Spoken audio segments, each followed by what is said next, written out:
Мы провели в Нецельмарине несколько дней, почти по штилю выходим дальше. Сегодня коротенький переход в Икинчик, чтобы встретиться там с приятелями. Кранец, что ли, плавает? КТ, сейчас будет спасательная операция. КТ капризничает, не хочет спасательную операцию проводить. Я как бы не настаиваю, потому что Гулета едет на мой спасательный круг. Сейчас она его переедет. Я думал, это кранец. Кранец бы я точно спасал. А вот спасательный круг не буду. Не, это не спасательный круг. Это какой-то желтый баллон, блин. Как всегда, что-то интересное осталось за бортом. Тут жара стоит. Очень приятно. Но водичка прохладная, 22,5 градуса. Уже водных развлечений практически нету, хотя сейчас почти полдень уже. Потихонечку все в середине октября превращается в зиму. Гулеты гоняют, здороваются с тобой. Короче, красота. Даже неохота отсюда уходить, как всегда. На выходе из бухты Мармариса есть вот такая кишка, проливчик между островами. Береговая охрана кошмарит нас всех. Мигалками ездит, проверяет кораблики.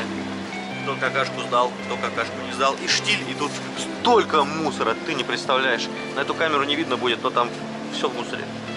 Все в мусоре. Вот смотри, здесь есть военная база. Это по дороге от Мармариса в Икинчик. Здесь базируются подводные лодки, натовские военные корабли. И вот эта зона, куда нельзя входить. Здесь четко на карте написано Entry Restricted. Вход запрещен. Но туда все входят. И я туда сегодня пойду. Почему? Потому что нам дует довольно остро. И чтобы нам идти нормальным курсом 60, нам нужно увалиться от ветра. Иначе мы пойдем немножко не туда. А моторим мы для электричества. Еще час надо помоторить, чтобы ночку нормально пережить. Намоторсейлили почти до конца нашего сегодняшнего маршрута. Нам осталось 1,5 мили. Ротик убрали, выключили мотор.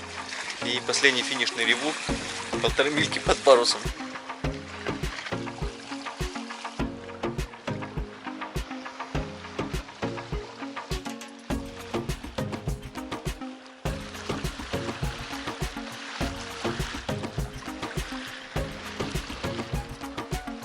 Очень живописные здесь хвойные леса в Икинчике. Бухта вся окружена ими, поэтому мне это место нравится. Несмотря на большое количество мух, которые тут обитают. Там Маймарина, там муниципальная парковка, а мы идем прямо на пляж. Дофига цепи прям выкладываем, дофига, полтос. На глубине 7 метров, в стороне от Марины, что там не шныряли. Какая-то лодочка едет, как всегда, сейчас будет рядом ютиться. А то места ж мало справа-слева. Все, на 2000 оборотах мы стоим относительно берега. Приехали!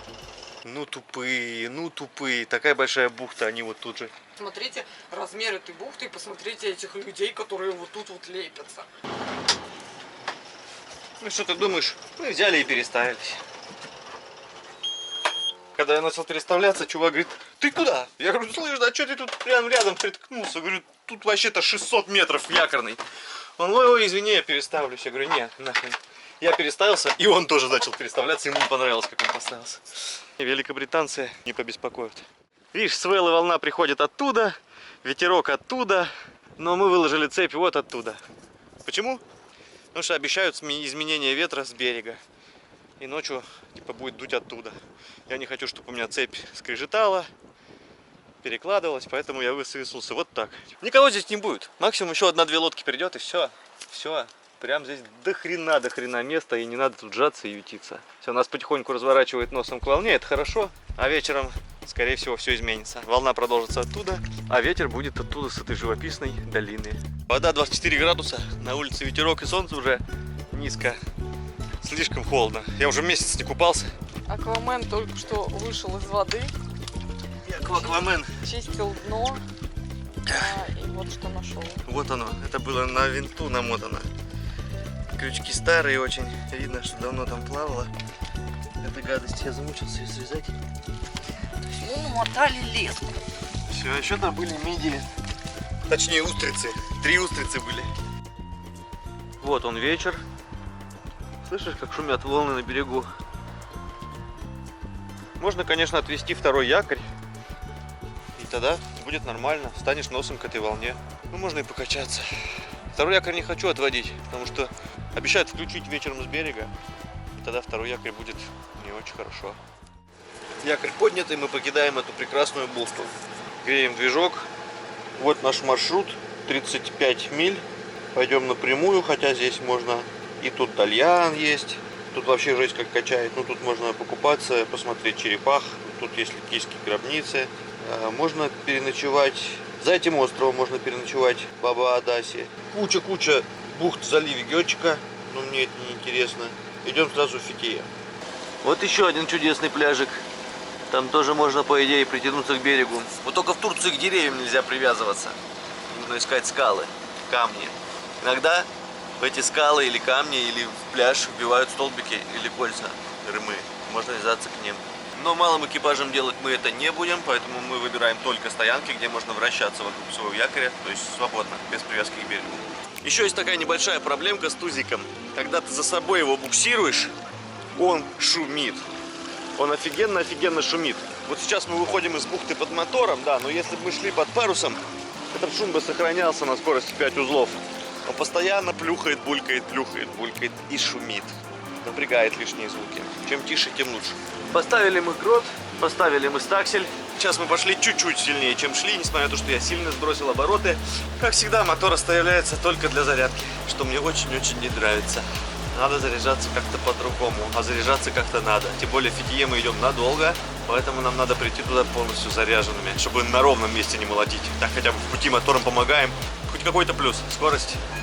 Дымка такая. Холодно, блин. Надо куртку где искать. Короче, делаю вывод, что западное побережье Турции гораздо приятнее для сейлинга в плане сейлинга. Здесь ни хрена никогда нету ветра, а если есть, то никуда. Гену убрали, моторим. Такая здесь красивая скала.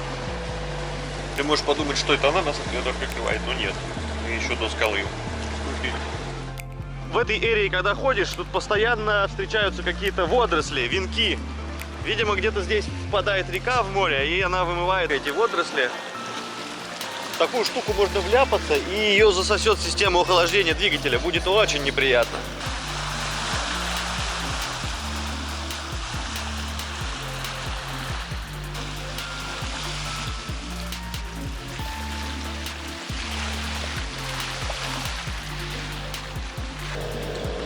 Добрались вот до интересного островочка.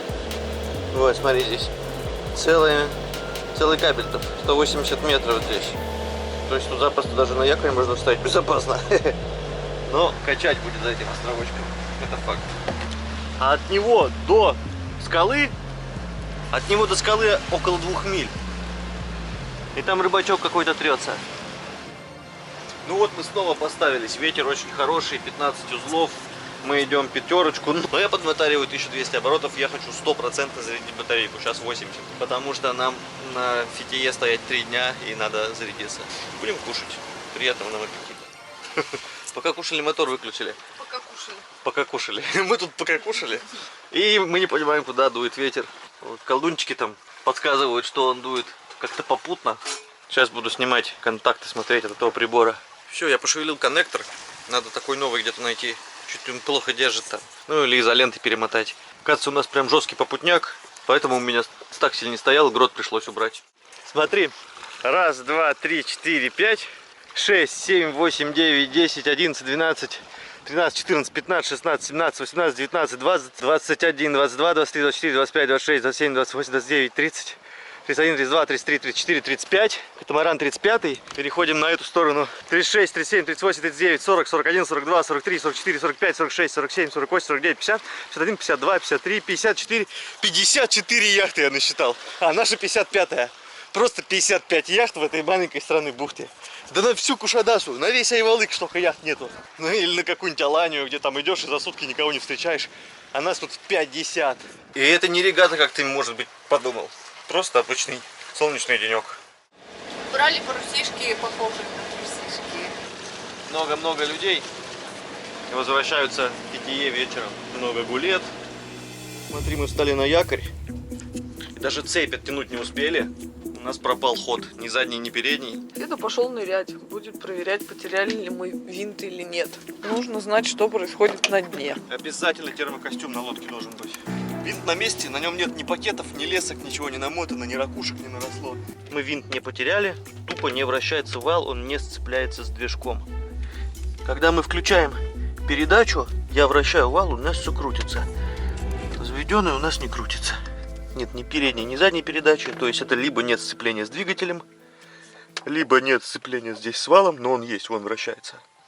Либо у нас просто вот что-то с переключением передач. Ну вот и случилась та самая страшная поломка, которой, пожалуй, боятся все яхтсмены, и начинающие, и более опытные. Знаю, наш канал постоянно пугает тебя всякими страшилками, но я думаю, что, пожалуй, сегодня мы не будем этого делать. Сегодня я, наоборот, расскажу тебе об интересном инструменте, который поможет тебе не остаться один на один со своими яхтенными проблемами. Для этого нужно перейти по ссылочке в описании и добавиться в чатик Sailing FITIE. Это самое большое русскоязычное яхтенное комьюнити парусных энтузиастов в Турции. Такие серьезные проблемы или более мелкие легко решить с помощью коллективного обсуждения, либо узнав совет у более старших товарищей. Это идеальное место, чтобы найти такой совет. На самом деле, в этом чатике ты можешь не только какие-то вопросы по ремонту спрашивать, тут ты можешь найти информацию на любые околояхтенные темы. Это и какие-то маршруты, и какие-то стоянки непопсовые, которые ты еще не видел на нашем канале «Экипаж Ветра». Это и бюрократические какие-то вопросы по Турции и не только. Ты можешь там найти себе и экипаж, и команду, и яхт-школу, и капитана, и вписаться в какое-то путешествие, в какую-то авантюру. Все, что касается яхтинга, здесь.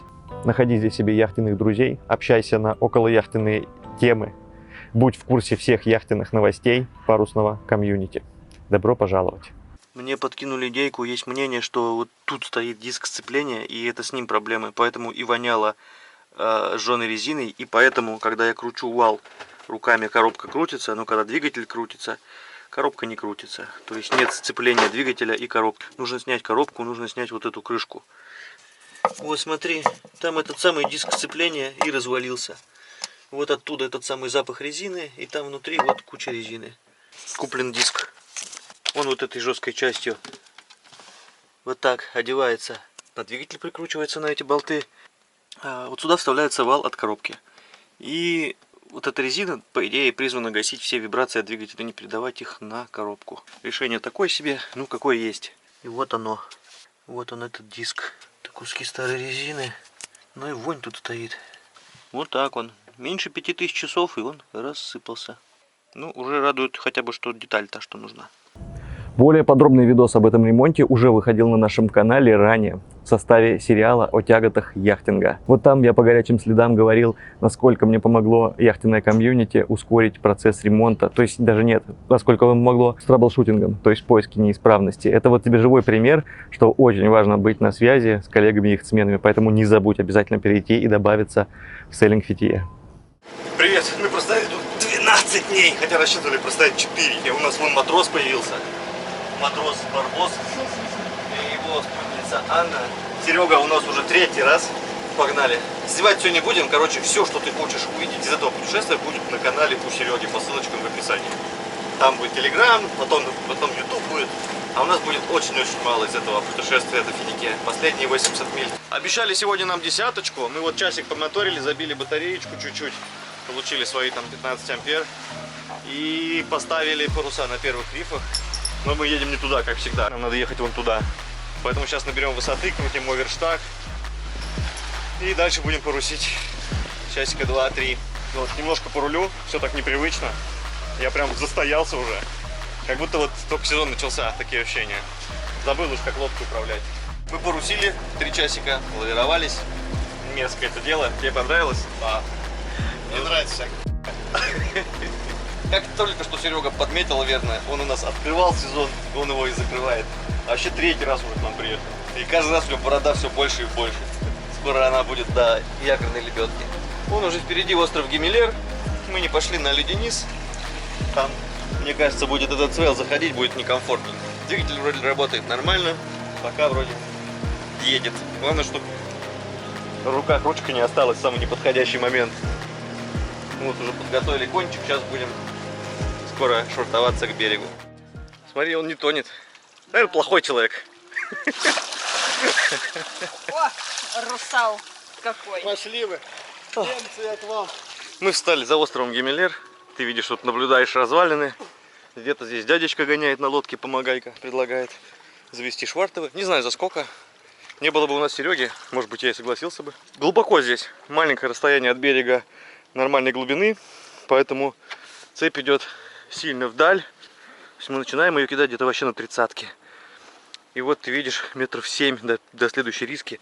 Короче, глубоко. Водичка прозрачная. Здесь обитают крылатки. Температура воды 23,6. Как ты считаешь?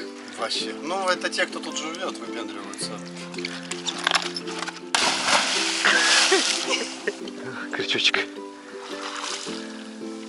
Без комментариев. А я, пожалуй, тоже опукнусь, а то я такой мокрый. Ой, жара. Следующий пошел среди хлеба какого-то купаться. А это с меня уже посыпались. Ты надавила позавчера, у меня так болит. Так, давай по делу. А что по делу? На Вода канал. очень холодная, ледяная просто. Ну я пах котиками, поэтому мне пришлось купаться. Мы сегодня галсили, тренировались, поэтому я вспотел.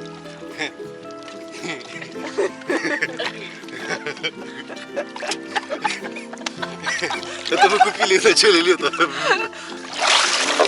Все? Рыбы не пришли. Не надо меня понимать. Нужна ты мне, я хлеб смываю. Ай, вода холодная.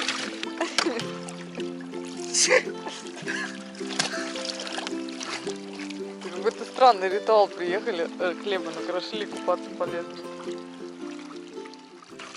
По плану мы второй или третий раз за лето пойдем ночью. Мы с Серегой поставили бабочку. Ветра 10, 11, 9 иногда. И мы решили до заката немножко поэкономить дизелюку драгоценную и поберечь ресурс мотора. Вон у блогера память забилась. Да вообще жесть. Это всегда ее нет, и всегда ее чистишь, и всегда ее... А мы тем временем поменяли паруса местами, чтобы стаксель более стабильно стоял, не рвался, то хлопал.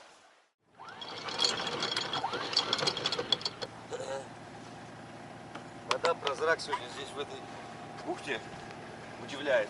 Сегодня в этой бухте особенно прозрачная вода была, но мы вынуждены ее покинуть, забрав с собой 1,5 литра для промывания носа. Прикинь. Все только самое лучшее для человека, чтобы он не страдал. Все, погнали. Сегодня у нас всего 15 милек. И мы наконец-то в Марине. Вот смотри, здесь в Турции есть такая интересная особенность. Они вокруг всего материка по побережью пробурили скале дорогу. И местами она вот так обсыпается. Образуются вот такие бухты. Что-то они никак-то не укрепляют, и может быть скоро дорога обвалится. Я сейчас одел новую наживку с таким вот самолетиком, который делает брызги и типа привлекает рыбу. А там на конце большая рыбка, и за ней еще несколько маленьких рыбок с крючочками. Типа большая гонит маленьких. Ну что-то не везет мне на эту наживку. Много миль я ее уже троллил в прошлом году и в этом, а оно все не клюет. За сегодняшние 15 миль парусишки мы так и не поставили. Прибываем в Каш. Сейчас будем запрашивать место в Марине. Оно у нас зарезервировано, но вчера.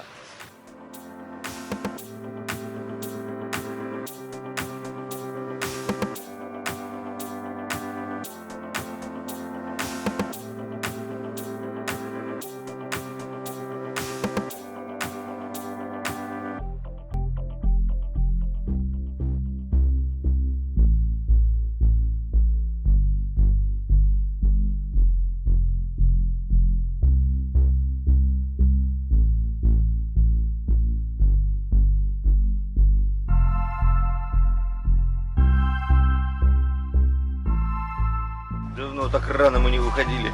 Да, время 7 утра. Вот я сейчас уже проснулся, у меня такое волнение. Сегодня мы будем дома в нашем родненьком финике. Очень на это надеемся. Все, сейчас ждем, короче, помогайку. Он скинет моринг, заберет карточки на вход, и мы едем. 35 миль сегодня до Финики. Прикинь, когда я о нашем отходе оповещал местную администрацию, я сказал Финике Марина. Вот как домой-то хочется, а мы в Каш. Мы тут поставили парусишки с Серегой, недоумеваем, куда идет лодка, на нас или от нас. Потому что солнце тупо нас светит, а мои очки внизу. Без моих поляризационных очков я не разгляжу, что это, куда она идет. Ну, по-моему, на нас она идет правым галсом. Мы должны у нее по корме будем пройти, пропустить. Никогда мы еще не были с этой стороны острова Кикова. Мы все время внутрь заходили. Вообще наши сезоны начинались и заканчивались заходом в одну из тех бухт.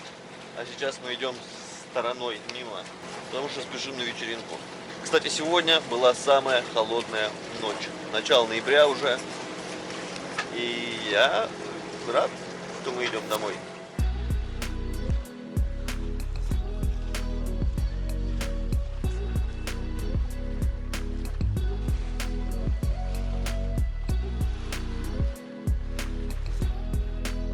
Серега сварил нам бомбический суп. Очень вкусный. Может, там всё упало. Я думаю, где-то. Очень вкусно. После знатного обеда короткое включение, чтобы показать тебе красивые облака.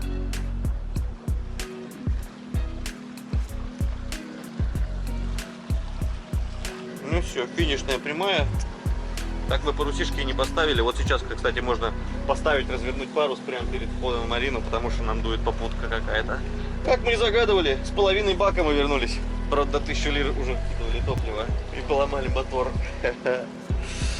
Ладно, будем заканчивать сезон и эту серию.